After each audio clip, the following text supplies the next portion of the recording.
오늘 함께 나눌 하나님의 말씀 누가복음 11장 1절부터 4절까지의 말씀 함께 읽겠습니다. 누가복음 11장 1절부터 4절까지의 말씀 우리 한 목소리로 말씀을 읽겠습니다. 함께 읽겠습니다.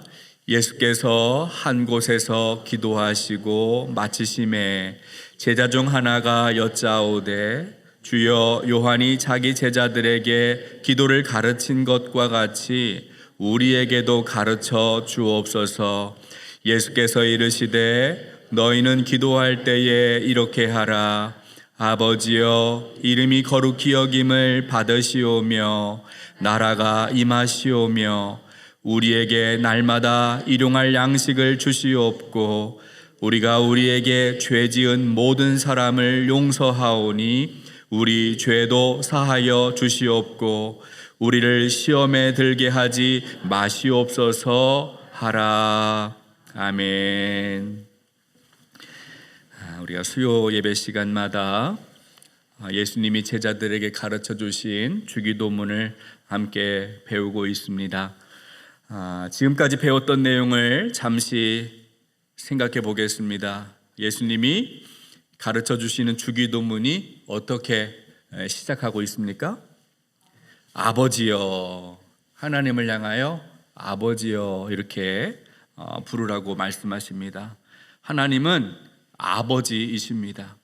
사랑이 많으시고 약속을 끝까지 지켜주시는 신실한 아버지가 우리의 하나님이시고, 그래서 우리가 우리의 영혼을 믿고 맡길 수 있는, 신뢰할 만한 분이 바로 우리의 기도를 들으시는 하나님입니다. 곧 이어서 예수님은 이름이 거룩히 여김을 받으시오며 라고 기도하라 이렇게 가르쳐 주십니다.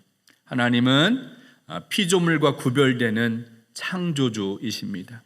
하나님은 거룩하신 분이고, 그래서 거룩하신 하나님 앞에 합당하게 올려드릴 영광과 찬송을 마땅히 우리가 올려드려야 합니다. 바로 그것이 아버지의 이름을 거룩히 여기는 것이죠.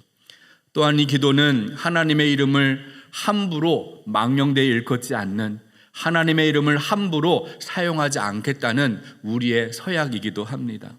하나님의 이름을 더럽히지 않고 하나님의 자녀답게, 백성답게, 예수 그리스도를 따라가는 제자답게 살겠다는 하나님 앞에서의 약속이 바로 이 기도의 내용입니다. 그 다음에 예수님 뭐라고 가르쳐주셨어요? 나라가 임하시오며 이렇게 기도하라고 말씀하십니다. 여러분, 하나님의 나라는 죽은 다음에 옮겨지는 장소가 아니에요. 왕이신 하나님이 다스려 주시고 통치하시는 것을 뜻합니다. 하나님의 나라는 예수 그리스도를 통하여 이미 우리 안에서 시작이 되었고, 다시 오신다고 약속하신 그 나라가, 예수님이 다시 오실 그때에 그 나라가 완전히 성취될 것을 우리는 믿고 있습니다.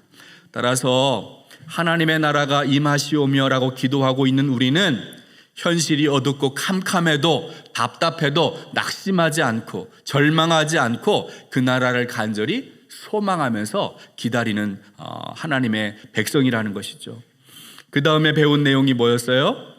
우리에게 날마다 일용할 양식을 주시옵고 기도하라고 말씀하십니다. 이 기도는 우리의 생명이 날마다 양식을 공급해 주시는 하나님의 손에 달려있다라는 고백이기도 해요.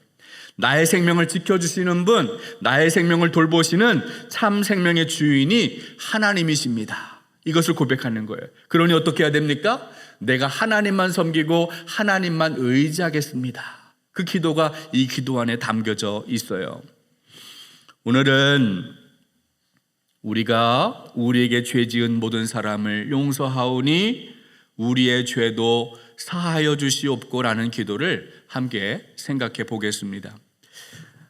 저는 개인적으로 이 강단에서 정치에 관련된 이야기를 언급하지 않으려고 합니다.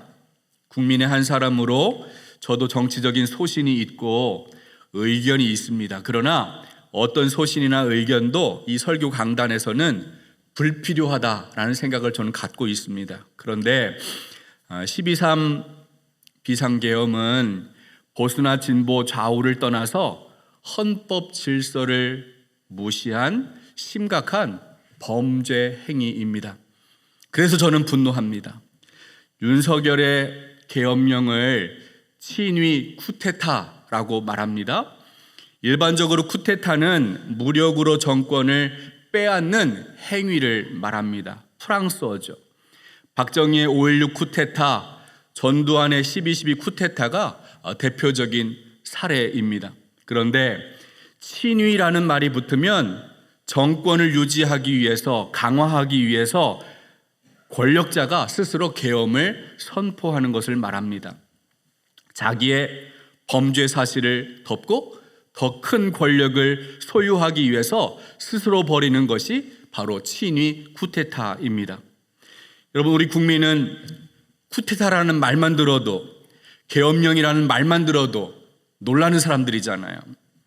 과거의 역사에서 얼마나 그것이 잘못되었는지 잘 알고 있기 때문이에요. 수많은 사람이 희생이 되었고 고통을 받았습니다. 그것을 우리가 기억하고 있기 때문에 이번에도 수많은 사람들이 분노했습니다. 근데 여러분, 성경을 보십시오. 창세기를 보면 에덴 동산에서 아담과 하와가 하나님의 권위에 도전하고 반역을 했습니다. 그들은 뱀의 유혹을 받았고 하나님과 같이 되려고 했어요. 피조물에 불과한 사람이 창조주 하나님의 자리에 앉고 싶어 했습니다. 이것이 성경에서 말하고 있는 최초의 쿠데타예요.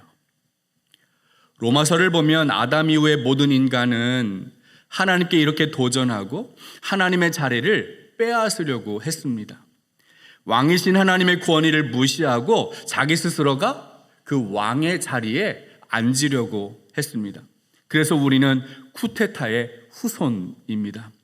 로마서 5장 12절을 보십시오. 12절부터 14절까지의 말씀 우리 한번 같이 읽어보겠습니다. 함께 보시죠. 그러므로 한 사람으로 말미암아 죄가 세상에 들어오고 죄로 말미암아 사망이 들어왔나니 이와 같이 모든 사람이 죄를 지었으므로 사망이 모든 사람에게 이르렀느니라. 죄가 율법 있기 전에도 세상에 있었으나 율법이 없었을 때에는 죄를 죄로 여기지 아니하였느니라. 그러나 아담으로부터 모세까지 아담의 범죄와 같은 죄를 짓지 아니한 자들까지도 사망이 왕노릇하였나니 아담은 오실 자의 모형이라. 아담이라는 한 사람으로 죄가 세상에서 시작이 되었어요. 아담이 하나님의 자리에 앉으려고 했다는 거예요. 그 죄로 말미암아 사망에 이르렀고 그 사망이 왕노릇하면서 우리를 다스리게 되었다. 그런 이야기를 바울은 하고 있습니다. 여러분, 성경에서 말씀하고 있는 죄는 바로 이 아담과 같이 하나님에게 대항하고 반역하는 하나님을 향한 쿠데타를 말합니다. 하나님의 자리를 빼앗는 것을 말하는 거예요. 그래서 하나님과의 관계가 깨어지는 것, 에덴 동산에서 쫓겨나는 것, 하나님의 권위를 인정하지 않고 무시하는 것이 바로 성경은 죄라고 정의합니다. 자기 스스로 왕이 되고 자기가 주인인 척 착각하는 것, 바로 그것이 죄입니다. 신학자들마다 죄를 다양하게 표현을 했는데요, 아우구스티누스는 죄를 교만이라고 말합니다. 토마스 아퀴나스는 자기 사랑 이렇게 말했고요, 판넨베르크라는 독일 신학자는 자기 집착이라고 표현했습니다. 여러분, 다 모두가 어떤 뜻이 있습니까? 생명의 근원이신 창조자 하나님을 무시하고 외면하고 자기 자신에게 집착하고 자기 자신에게 빠져있는 상태를 성경은 죄라고 정의한다는 거예요. 여러분, 이런 관점에서 우리는 누구나 하나님 앞에 죄인이고 오늘 예수님이 가르쳐 주시는 우리 죄도 사하여 주소서라고 기도할 수밖에 없는 사람들입니다. 특별히 죄 지은 모든 사람이라는 표현을 헬라어로 보면 여기에는 빚진 자라는 뜻이 있어요. 원어의 의미를 살려서 번역하고 있는 새한글 성경에는 이렇게 표현되어 있습니다. 우리 이 말씀 한번 같이 읽어보겠습니다. 또 우리의 죄를 우리에게서 없애 주십시오. 우리 스스로도 우리에게 빚진 사람 모두에게서 없애 줍니다. 우리가 하나님 앞에서 죄가 있다는 말은 뭐예요? 우리가 하나님 앞에 갚아야 할 빚이 있다는 거예요. 빚이 있다는 뜻이에요. 이것을 잘 설명하고 있는 본문이 마태복음 18장에 나오는 용서할 줄 모르는 종의 비유인데요. 조금 길지만 우리 한번 이 말씀 읽어보겠습니다. 마태복음 18장 21절부터 35절까지 말씀 함께 읽겠습니다. 그때에 베드로가 나와 이르되 주여, 형제가 내게 죄를 범하면 몇 번이나 용서하여 주리이까? 7번까지 하오리이까? 예수께서 이르시되 내게 이르노니 7번뿐 아니라 7번을 70번까지라도 할지니라. 그러므로 천국은 결산하려 하던 어떤 임금과 같으니 결산할 때에 10,000달란트 빚진 자 하나를 데려오매 갚을 것이 없는지라.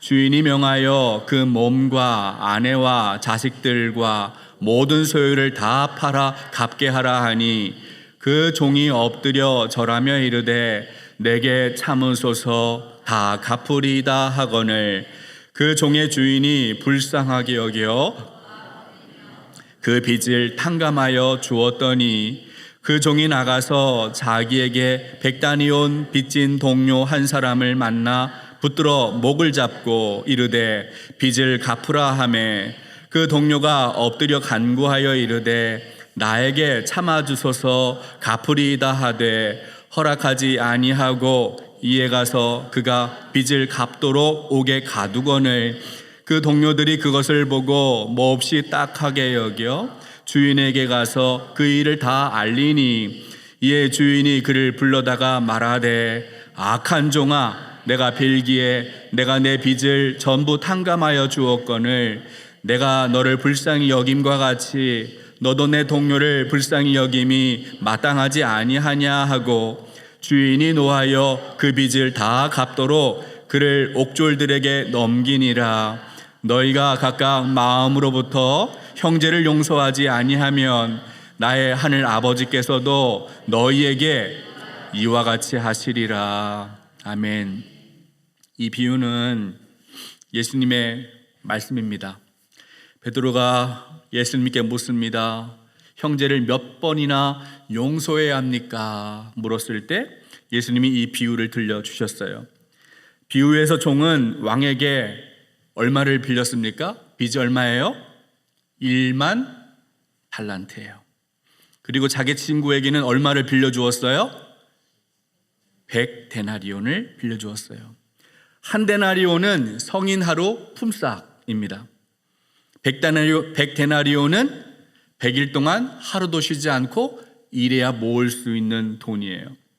오늘의 가치로 한번 바꿔보면 한 달에 월급을 300만 원 받는 사람은 4달치 월급을 모아야 이 100데나리온을 모을 수가 있어요. 대략 1200만 원 정도 되겠죠. 이것도 적지 않은 큰 돈입니다.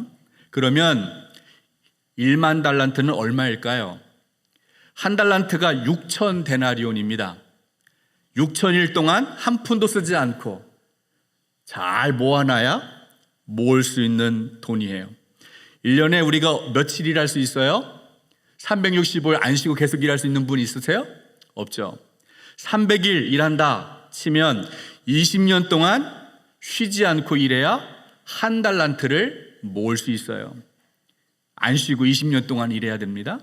그런데 종이 왕에게 빌린 돈이 한 달란트가 아니고 1만 달란트예요.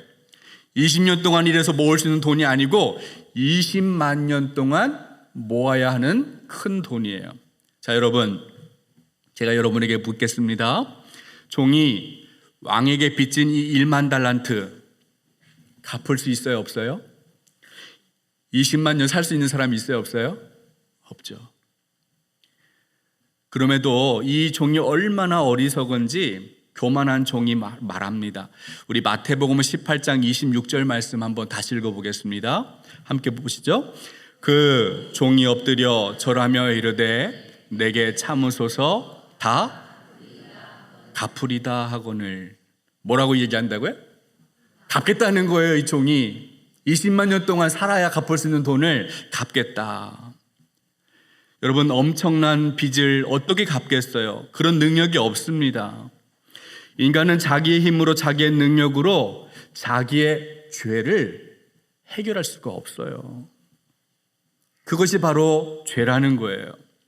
아무리 선한 일을 많이 해도, 종교적인 의무와 책임을 다하여도, 헌신하고 봉사해도 스스로 갚을 수 없는 것이 이 엄청난 하나님 앞에서의 빚이라는 거예요.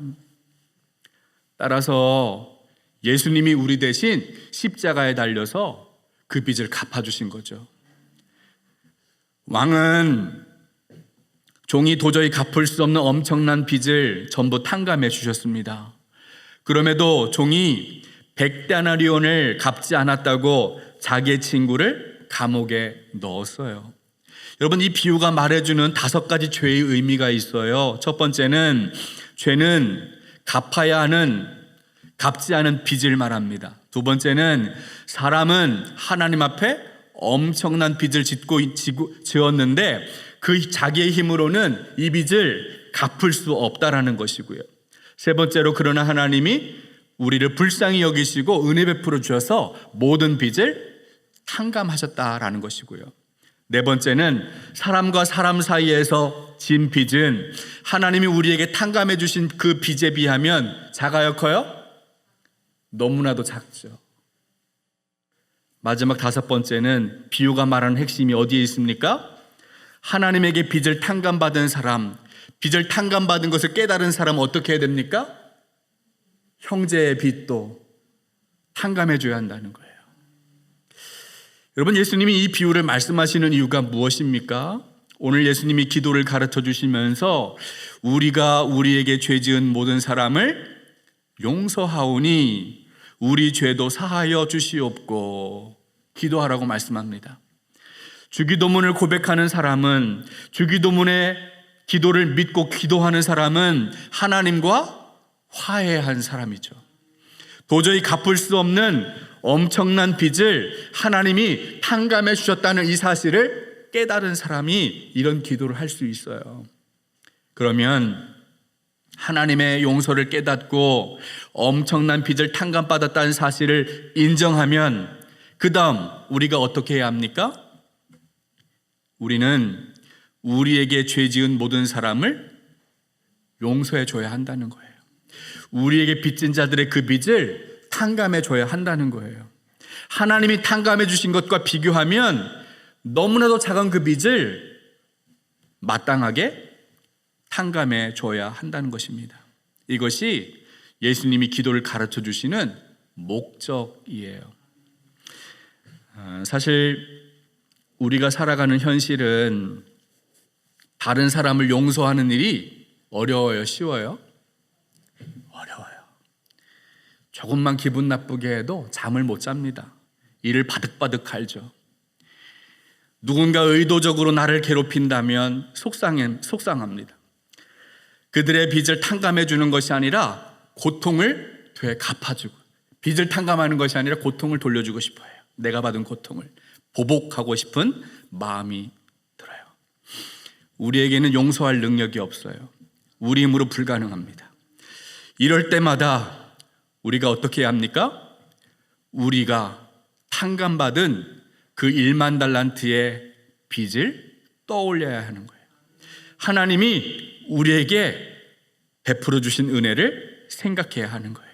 그 은혜와 그 사랑의 깊이, 너비와 높이를 깨달은 사람은 100데나리온의 빚을 탕감해 줄 수 있어요. 여러분, 예수님이 가르쳐 주시는 오늘의 기도를 다시 한번 생각해 보십시오.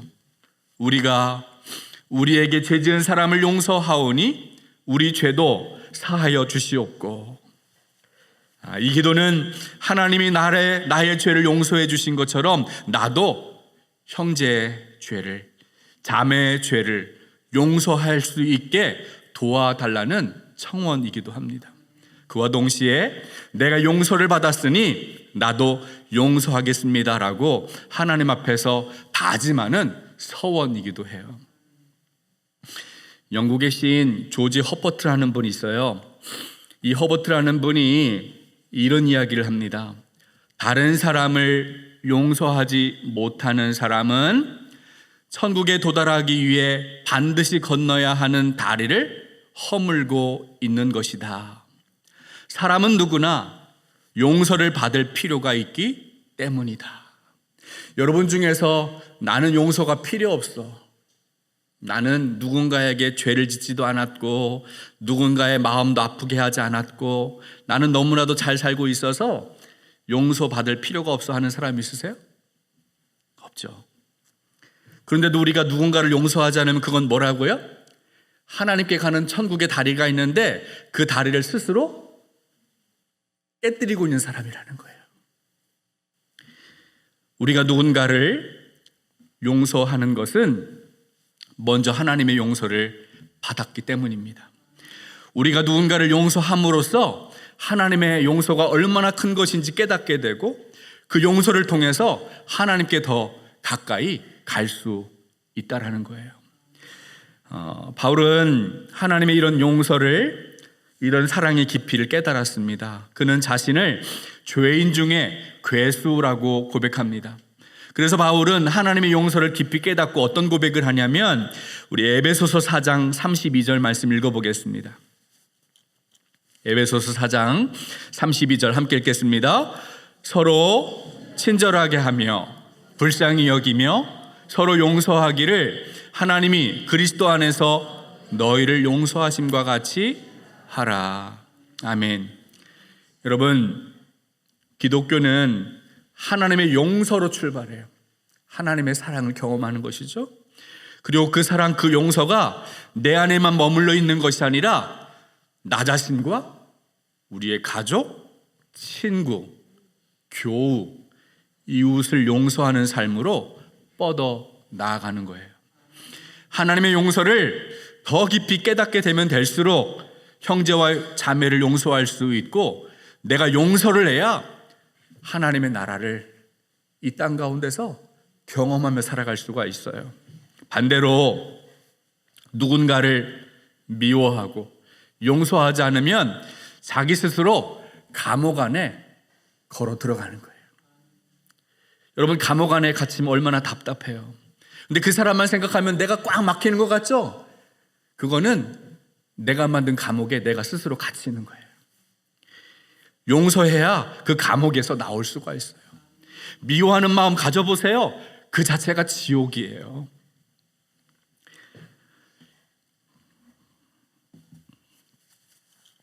예수님이 가르쳐 주시는 이 기도를 통해서 하나님이 우리를 먼저 용서하신 것을 기억하고 우리도 다른 사람을 용서하는 삶으로 살아갈 수 있는 저와 여러분이 되기를 간절히 바랍니다. 하나님 아버지, 도저히 갚을 수 없는 우리의 그 많은 빚을 탕감해 주신 주님의 은혜를 감사합니다. 주님의 은혜를 기억하고 우리도 우리에게 빚진 자들의 빚을 탕감하고 용서하는 삶을 살아가도록 인도하여 주옵소서. 우리의 힘, 우리의 능력으로 용서할 수가 없습니다. 그러나 무한하신 주님의 능력을 힘입어 용서할 수 있게 하여 주시고 하나님의 사랑의 깊이와 높이와 너비를 깨달아서 그 사랑을 형제 자매에게 흘려보내는 인생 살아가도록 붙들어 주옵소서. 아멘.